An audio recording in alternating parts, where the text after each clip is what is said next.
Jake Morrison had always prided himself on being spectacularly unremarkable.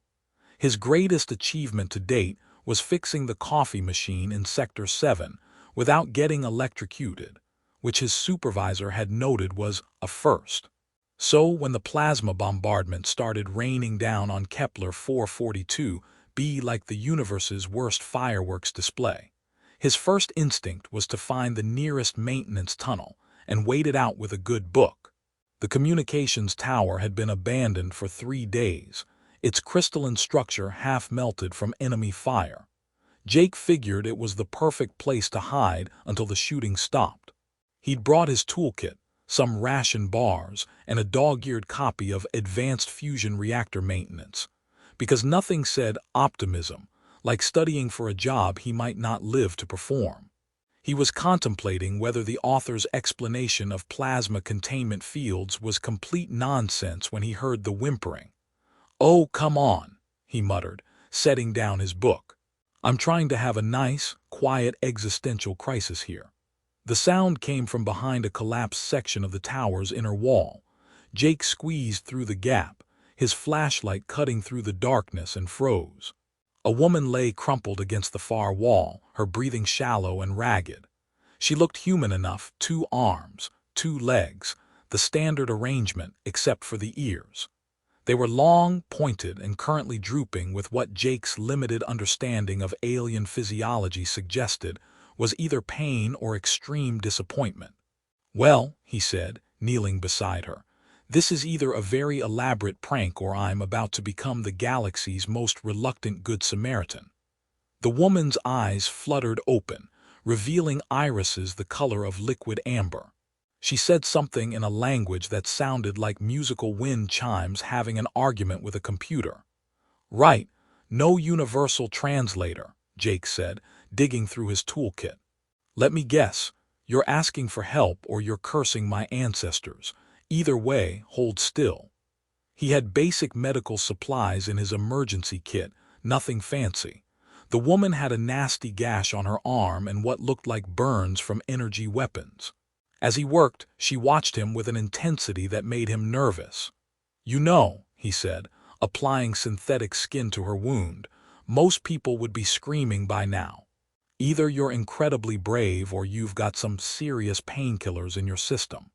She tilted her head, those remarkable ears twitching slightly. Then she smiled, a genuine expression that somehow transcended species barriers. "There we go," Jake said. "Universal language number 1, medical incompetence." Over the next few hours, they developed a rudimentary communication system. She pointed to herself and made a sound that might have been Lyrelay. He pointed to himself and said Jake, which she repeated with an accent that made it sound almost musical. "So, Lyrelay," he said, sharing his ration bar, "what brings you to this charming war zone? Tourism? Really bad navigation? Secret alien business I'm better off not knowing about?" She gestured toward the window, where the sounds of battle had grown more distant. Her expression grew sad, and she touched her chest, then swept her hand outward in a gesture that seemed to encompass the entire planet. "Ah," Jake said, "your people are fighting, and you're stuck here with the universe's most unqualified medic." He took a bite of his ration bar.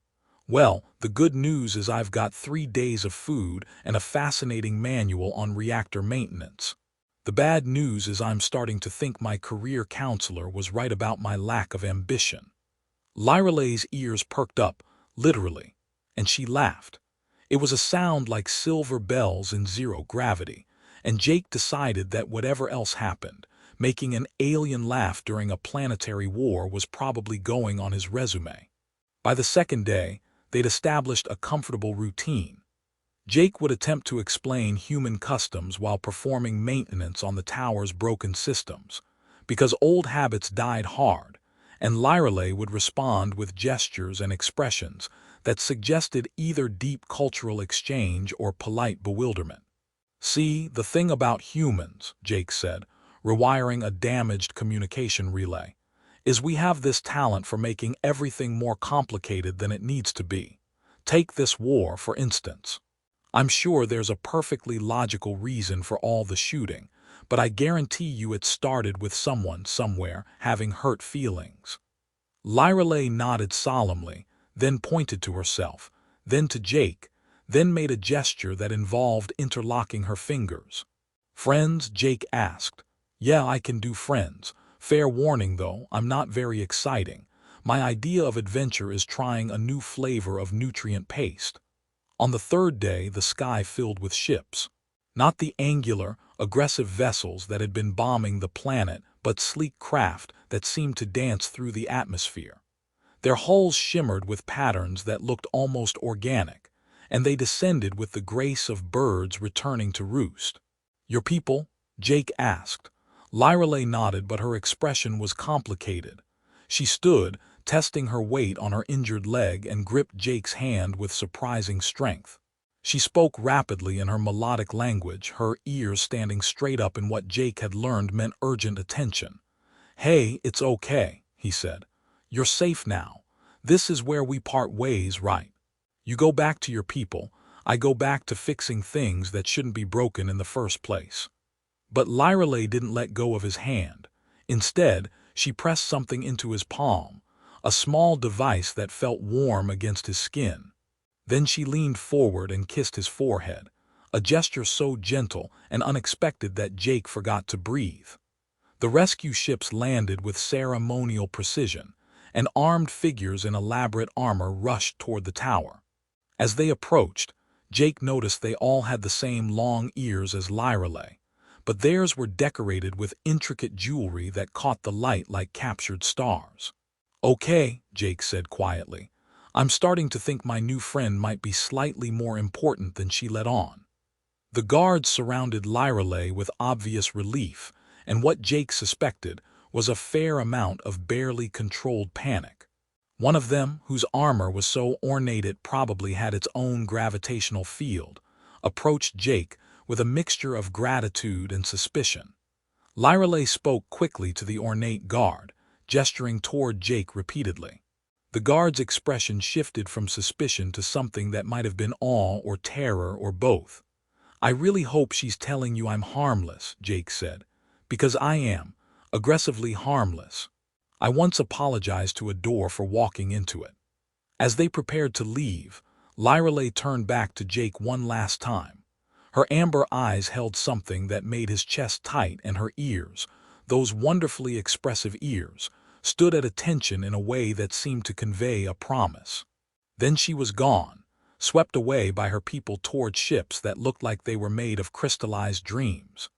Jake stood alone in the ruins of the communication tower, holding the small device she'd given him, wondering if he'd just experienced the most important 3 days of his life, or the beginning of something far more complicated than repairing fusion reactors.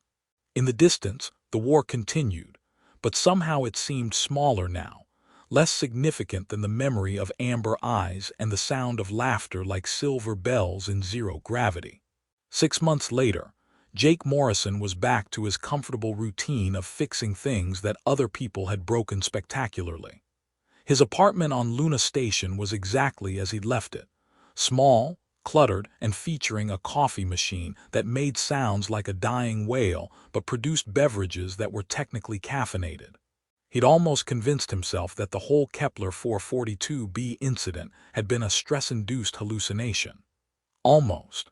The small device Lyreley had given him sat on his nightstand, occasionally pulsing with a soft blue light that his engineering scanner insisted was composed of unknown energy signatures that probably won't kill you. "Probably," Jake muttered, stirring his morning coffee with a plasma torch because he'd misplaced his spoon again. "The story of my life." The emergency broadcast signal interrupted his breakfast with the subtlety of a supernova. Every screen in his apartment flickered to life, displaying the Earth Defense Force logo followed by a message that made Jake choke on his coffee. "This is Admiral Chen with an urgent announcement for all Earth citizens. We are currently in diplomatic contact with the Zephyrian Empire regarding one of our civilians. Jake Morrison of Luna Station, if you are receiving this message, please contact Earth Defense immediately. Do not attempt to leave your current location." Well, Jake said to his coffee machine. "This is new." His door chimed. Then it chimed again. Then it started chiming continuously while someone pounded on it with what sounded like a battering ram. "Jake Morrison," a voice shouted. "Earth Defense Force, open up." Jake opened the door to find 3 officers in full combat gear, their weapons powered down but definitely present. Behind them stood a woman in civilian clothes whose expression suggested she'd rather be anywhere else in the galaxy. "Mr. Morrison," she said, flashing credentials. "I'm Dr. Sarah Chen, Xenocultural Liaison. We need to talk." "About what?" "My parking tickets. Because I can explain the one from Thursday." "About this," Dr. Chen said, producing a tablet that showed what appeared to be every news feed in known space. Jake's face stared back at him from dozens of screens, usually accompanied by headlines like "Human Hero Saves Alien Princess" and "Interstellar Romance Rocks Galaxy." "I'm sorry, what now, Doctor?" Chen touched the tablet, and a holographic projection filled Jake's living room. The figure that appeared was Lyrale, but not as he remembered her. Gone was the wounded refugee in torn clothing. This was a queen, resplendent in robes that seemed to contain actual starlight, her long ears adorned with jewelry that probably cost more than Jake's entire space station. "People of the galaxy," the hologram began, her voice carrying the authority of someone who commanded star systems. "I stand before you as Queen Lyrale of the Zephyrian Empire to make a declaration that will bind our realm to a new destiny." Jake's coffee mug slipped from his fingers and shattered on the floor. Nobody moved to clean it up. 6 months ago, during the liberation of Kepler 442b, I was saved by a human warrior whose courage and kindness restored my faith in the galaxy's capacity for good. Jake Morrison of Earth showed me that true strength lies not in conquest but in compassion. "Warrior," Jake squeaked. "I fixed a communication array and shared my lunch. Therefore," the hologram continued, "in accordance with the ancient laws of our people, I formally declare my intention to take Jake Morrison as my consort. The wedding will take place within the lunar cycle, and all systems are invited to witness the union of our empires." The hologram smiled, and Jake noticed that her ears were standing at perfect attention, an expression he'd learned meant she was either very determined or very nervous. "The Zephyrian Empire extends its friendship to Earth and looks forward to a new era of cooperation between our peoples. Jake Morrison, my beloved, I await your arrival aboard the Imperial flagship Starwhisper.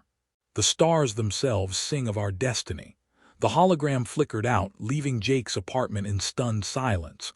"So," Jake said slowly, "I'm guessing this is bad, Doctor."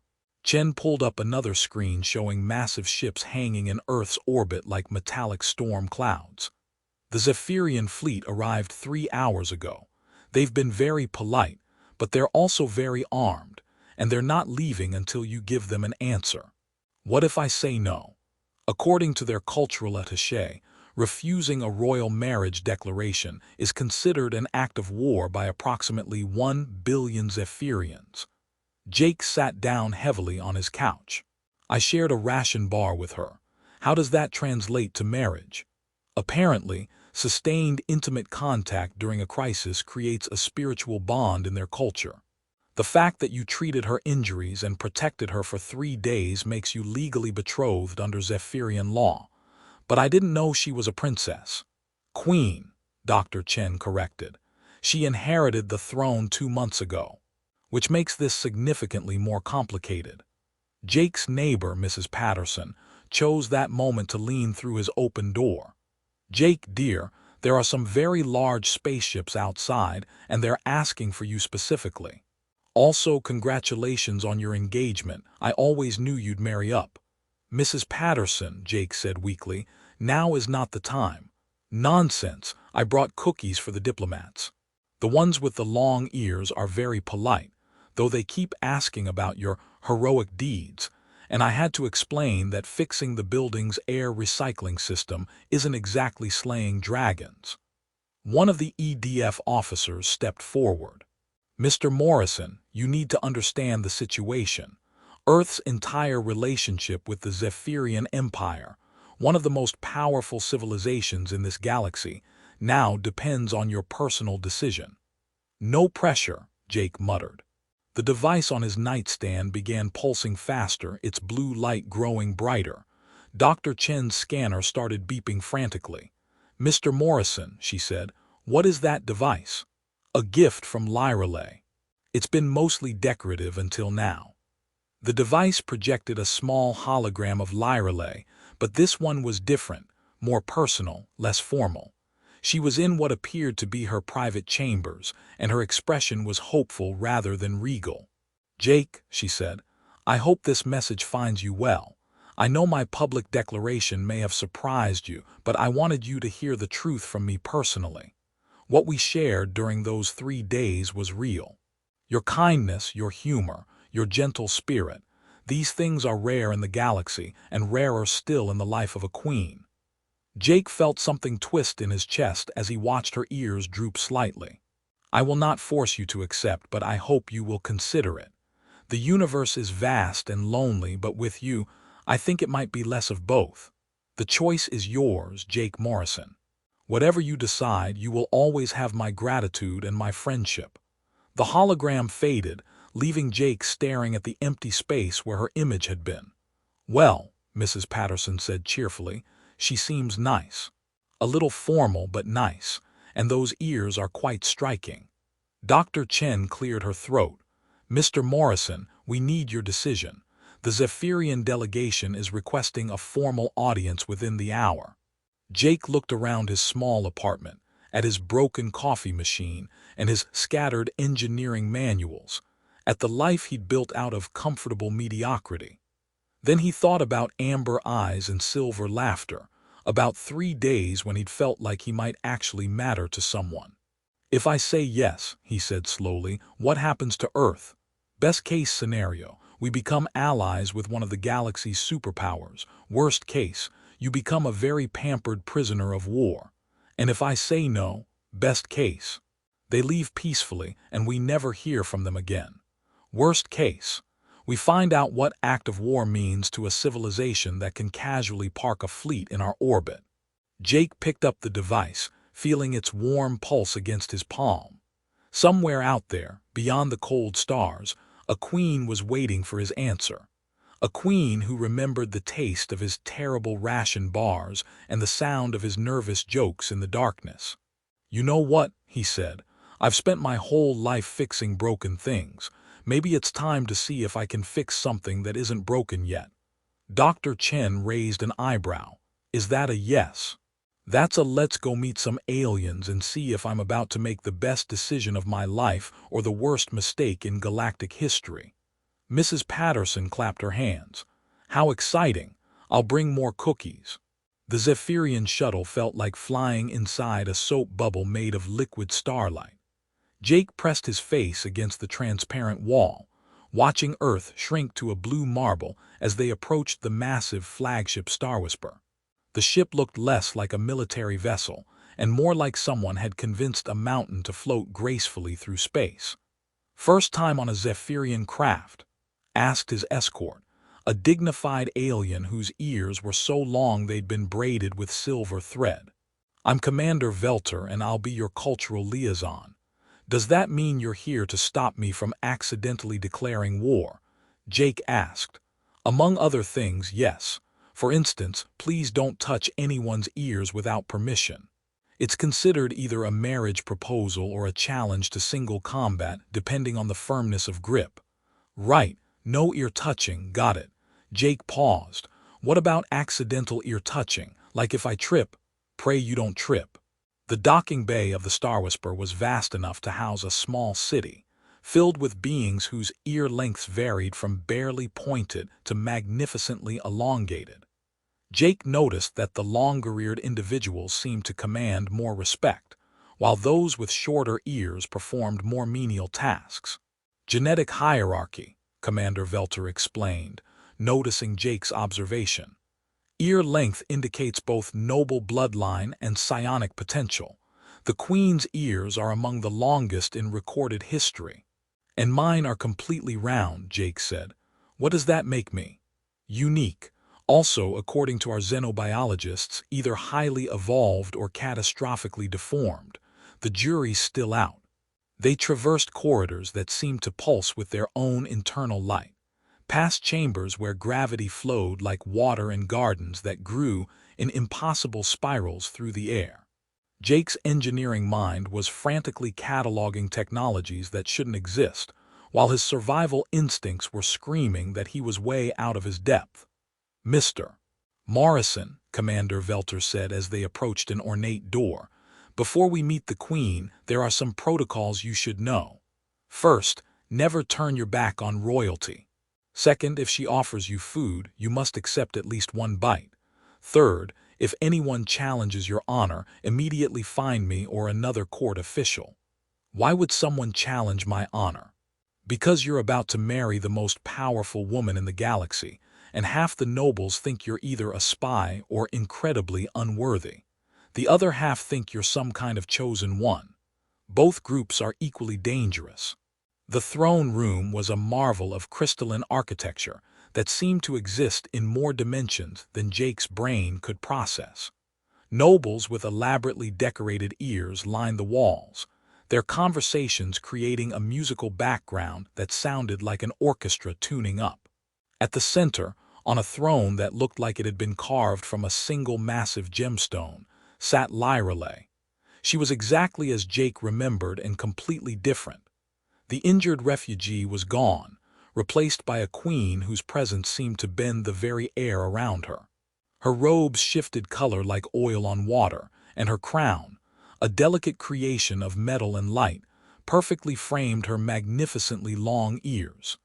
"Jake," she said, and her voice carried across the vast chamber with perfect clarity. "You came." "Well," Jake said, approaching the throne on unsteady legs, "I figured I should at least hear the job description before deciding whether to run screaming." Lyralay's ears twitched with what Jake had learned was barely suppressed amusement. Several nobles gasped at his informality, but the Queen's smile was radiant. "My beloved speaks with the directness of a true warrior," she announced to the court. "Such honesty refreshed during our third day together, when you were trying to explain the plot of some Earth entertainment while rewiring a power coupling. You were so animated, so passionate about something completely trivial, and I realized I'd never met anyone who could find joy in such simple things." "That was The Adventures of Captain Neutron," Jake said, "and the plot really is surprisingly complex for a kid's show." Lyrelay laughed, and Jake felt something settle in his chest. This was still the same woman who had smiled at his terrible jokes in a bombed-out tower. "There's something else you should know," she said, her expression growing serious. "The marriage declaration cannot be revoked. Once spoken before the court, it becomes binding under our law. If you truly wish to leave, you may, but I cannot undo what has been done. And if I stay, then you become part of something larger than either of us imagined. The union of our peoples, the bridging of two civilizations, the chance to build something new among the stars." Jake looked out at the vast expanse of space, at the alien constellations that would never be home, at the impossible beauty of a universe that had suddenly become his responsibility. "You know what?" he said. "I've spent my whole life fixing things that other people broke. Maybe it's time to help build something that nobody's broken yet." Lyralay's ears stood at perfect attention, and her smile was brighter than the stars outside his window. "Besides," Jake added, "Mrs. Patterson would never forgive me if I came home without wedding photos."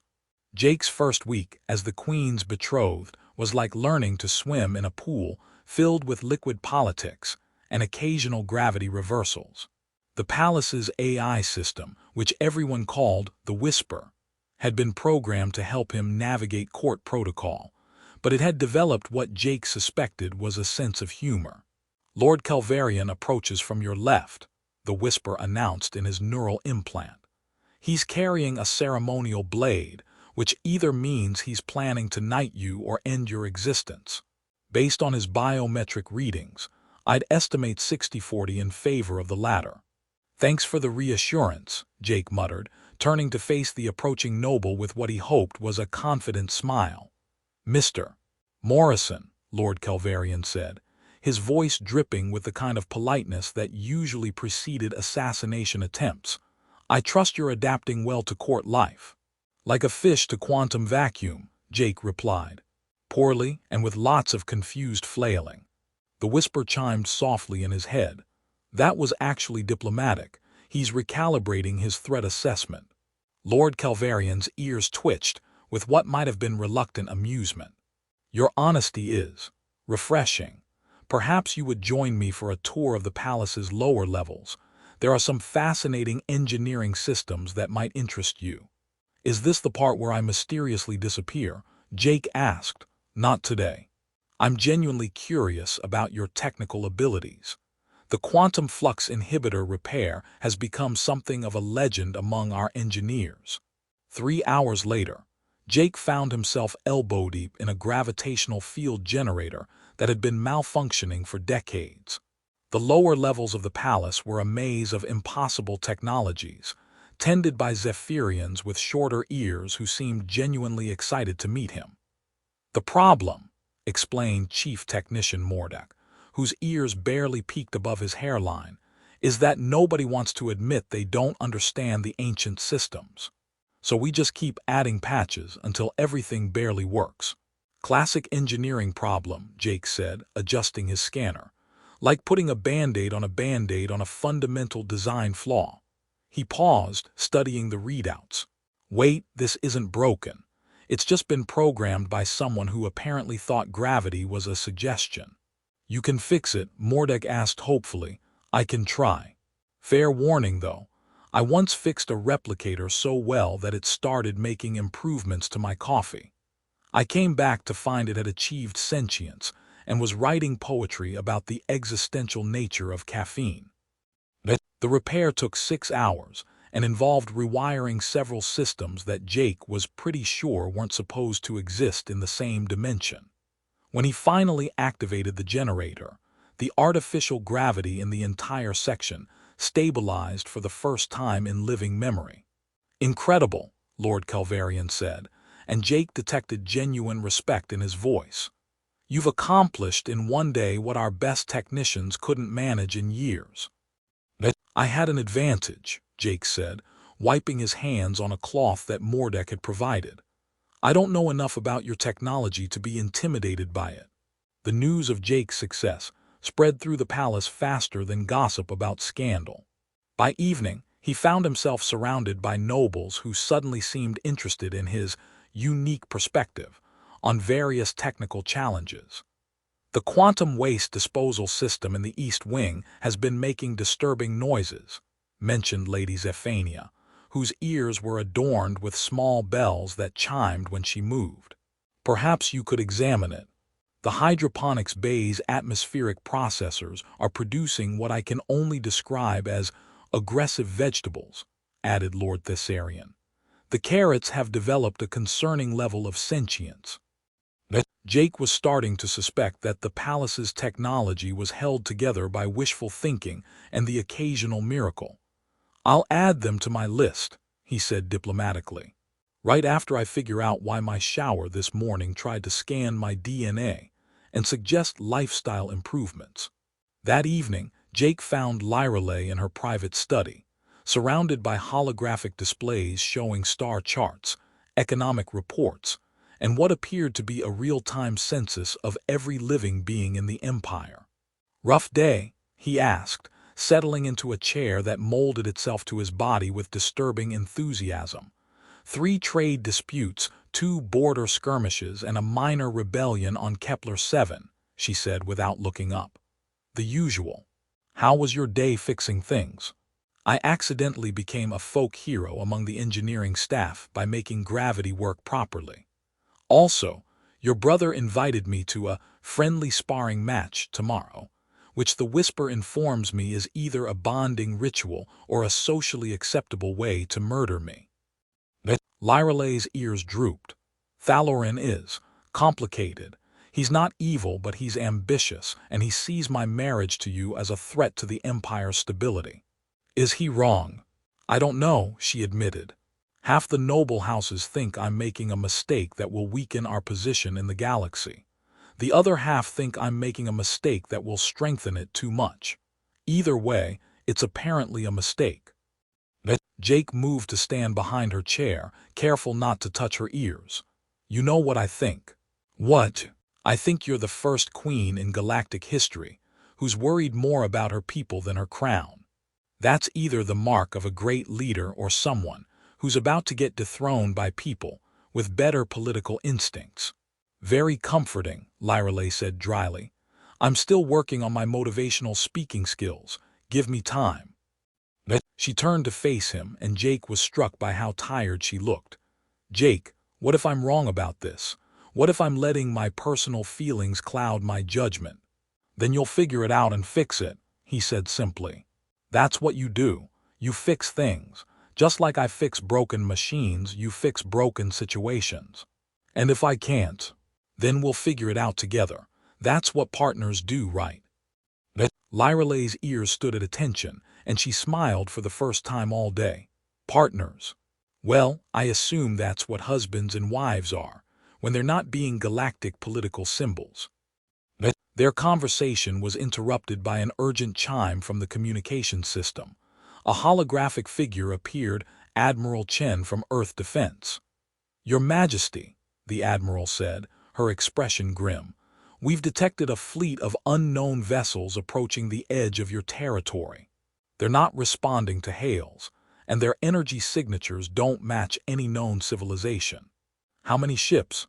Lyreley asked, instantly shifting into command mode. Our long-range sensors count at least 50 vessels, possibly more. They'll reach your outer systems within 3 days. Jake felt a chill that had nothing to do with the palace's climate control. Please tell me this is a coincidence. I'm afraid not, Admiral Chen said. The fleet appeared shortly after news of your engagement spread through the diplomatic channels.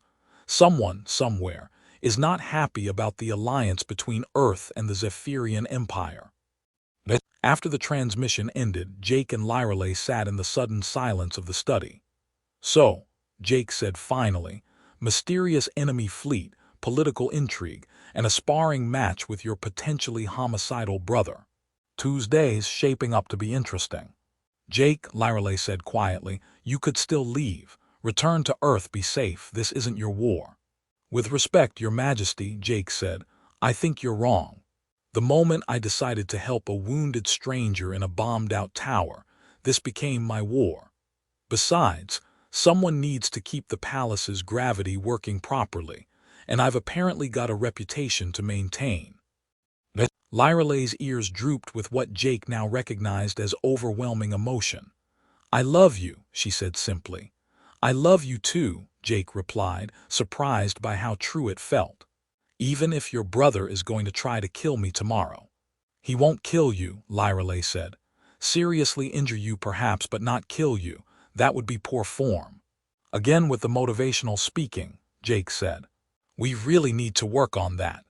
Outside the study's windows, the stars seemed a little less friendly than they had that morning, and Jake couldn't shake the feeling that his quiet life as a maintenance engineer was about to become significantly more complicated. The sparring match with Prince Thalorin had gone better than expected. If better, meant Jake had only been unconscious for 10 minutes instead of permanently. He'd awakened to find the prince offering him a hand up and what might have been genuine respect in his eyes. You fight like an engineer, Thalorin had said. Methodical, adaptive, and completely unpredictable. I can work with that. Does this mean you're not going to stage a coup? Jake had asked, accepting the help. Oh, I'm absolutely going to stage a coup, Thalorin had replied cheerfully. Just not against you, against the idiots who think they can threaten my sister's happiness. That had been 12 hours ago. Now Jake stood in the palace's main communication center, watching 3 different fleets converge on Zephyrian space like the galaxy's most dangerous dance party.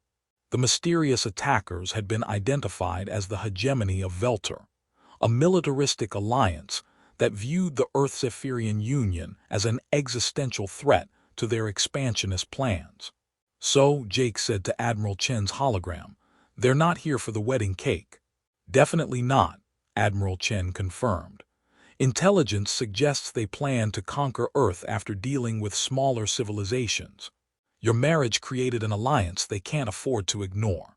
I'm flattered that my love life is considered a galactic threat, Jake said. Really, it's more attention than I've gotten since I accidentally rewired the coffee machine to achieve sentience. Lyreley stood at the center of the command chamber, her crown replaced by a tactical headset that somehow made her look even more regal. Fleet positions, Commander Velter. Hegemony forces approaching from 3 vectors, the commander reported.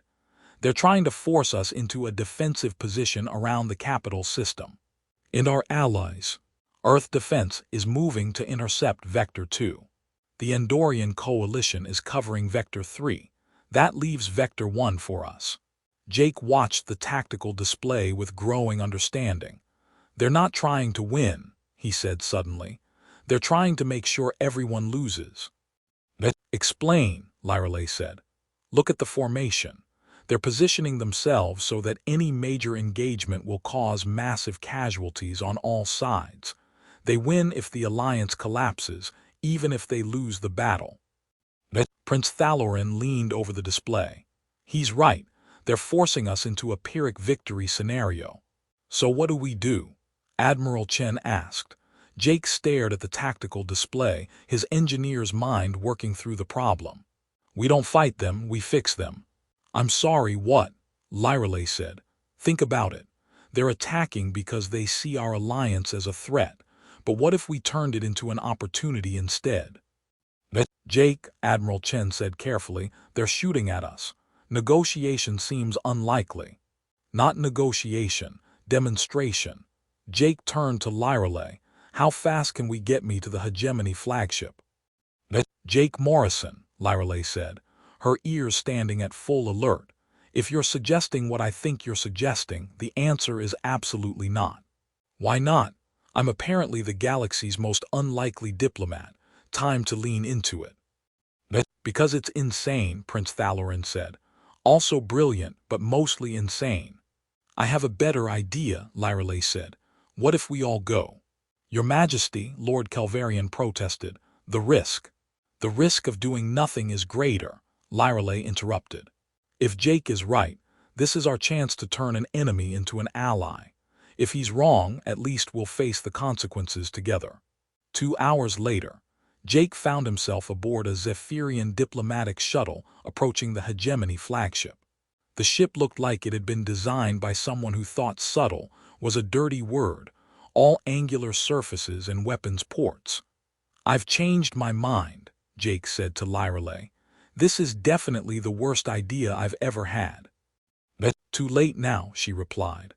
Besides, you've already survived meeting my family. How much worse can this be? Famous last words, Prince Thalorin muttered from the pilot's seat. The Hegemony's supreme commander was exactly what Jake had expected.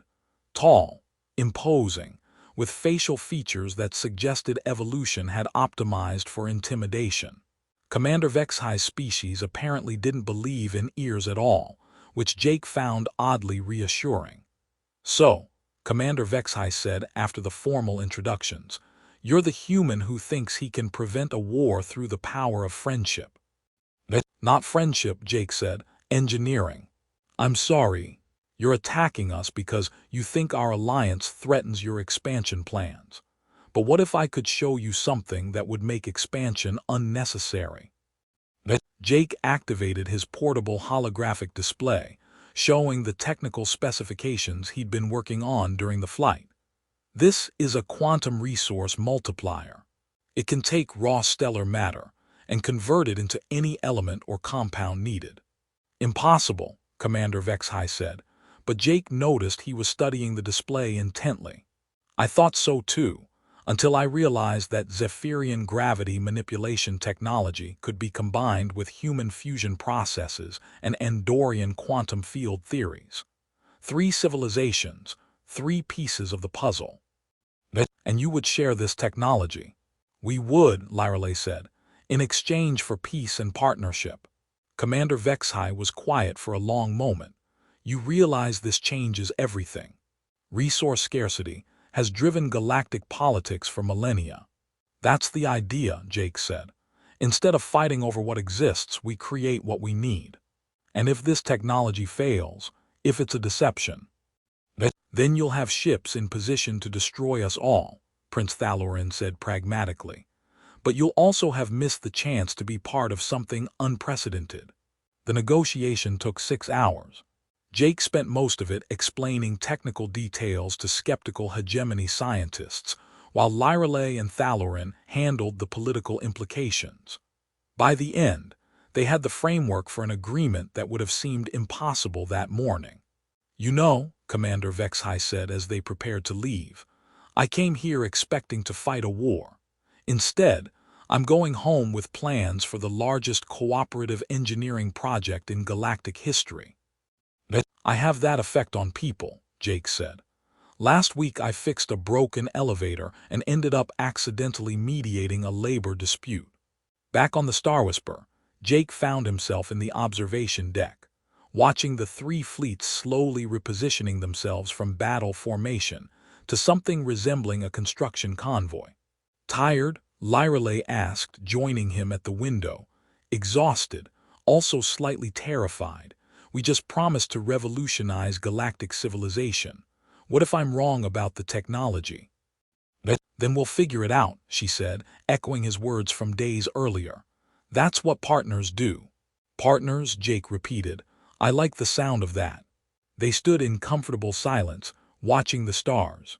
Jake thought about the path that had brought him here, from a maintenance engineer fixing broken machines to a diplomat fixing broken relationships between civilizations. Your Majesty, the Whisper announced, incoming transmission from Mrs. Patterson on Luna Station. Jake groaned. She's been trying to reach me for days, something about wedding planning. Perhaps we should take it, Lyreley suggested.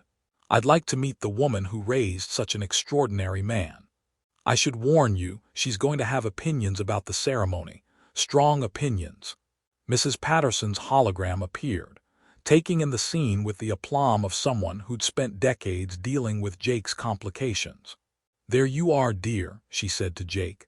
I've been planning your wedding and I have some questions about Zephyrian customs. Also, hello, Your Majesty. I'm Mrs. Patterson. I brought cookies. Mrs. Patterson, Lyreley said, her ears perking up with delight. I'm honored to meet you. Jake has told me so much about you. All good things, I hope. Now about the guest list. I assume we're inviting the entire galaxy. Just the important parts, Jake said weakly. Excellent, I've prepared a seating chart. 3 months later, Jake stood in the palace's great hall, wearing ceremonial robes that had been specially designed to accommodate his distinct lack of ears. The wedding had indeed become a galactic event, with representatives from hundreds of worlds gathered to witness the union that had prevented a war and sparked the greatest technological collaboration in history. Nervous? Prince Thalorin asked, straightening Jake's collar. Terrified, Jake admitted, but in a good way, I think. That's the spirit, Thalorin said. Remember, if you hurt my sister, I know 17 ways to kill you with a spoon. Noted, Jake said. Also, thanks for the pep talk. The ceremony was beautiful, combining human and Zephyrian traditions in ways that shouldn't have worked but somehow did. When Jake and Lyreley exchanged vows, promising to face the unknown together, Jake felt something settle in his chest that he hadn't even realized was missing. You know, he said to Lyreley during their first dance, 6 months ago, my biggest worry was whether the coffee machine would work in the morning. And now I'm worried about whether we can successfully merge 3 different approaches to quantum field theory without accidentally creating a black hole. Much more reasonable concern, Lyreley agreed. I love you, Jake Morrison. I love you too, Your Majesty, even if you did trick me into becoming a galactic diplomat. I prefer to think of it as you fulfilling your potential. Jake looked around the hall, at the impossible mix of species and cultures celebrating together, at the woman in his arms whose ears were standing at perfect attention with happiness, at the future they were building together among the stars. "You know what," he said, "I think I can live with that." In the corner of the hall, Mrs. Patterson was explaining Earth wedding traditions to a fascinated group of alien nobles, while the whisper provided simultaneous translation. The Quantum Resource Multiplier project was ahead of schedule. The alliance was stronger. He treated my wounds, shared his food, and asked for nothing in return. What more noble breeding could there be? Jake raised his hand tentatively. Not to interrupt, but I should probably mention that I have no idea what I'm doing here. I fix things for a living. Important things, sure, but things. People are significantly more complicated. Nonsense, said a new voice. A Zephyrian with medium-length ears and what appeared to be a tool belt approached. Gareth Tinkerprime, Chief Engineer. I've heard about your work with plasma systems. Very impressive. You've heard of me. The communication array you repaired on Kepler 442b. It's been broadcasting perfect signals for months. Our best technicians couldn't figure out how you made it work with such limited resources. Jake felt a flush of pride. Well, it was just a matter of bypassing the quantum flux inhibitors and there. Lyreley interrupted, her ears standing at full attention. He speaks of quantum flux inhibitors as if they were simple problems to solve. Tell me, my lords, which of you understands such mysteries? The court murmured appreciatively, and Jake realized he'd somehow passed a test he didn't know he was taking. Your Majesty, Lord Kelvarian said stiffly, technical competence does not equate to royal worthiness.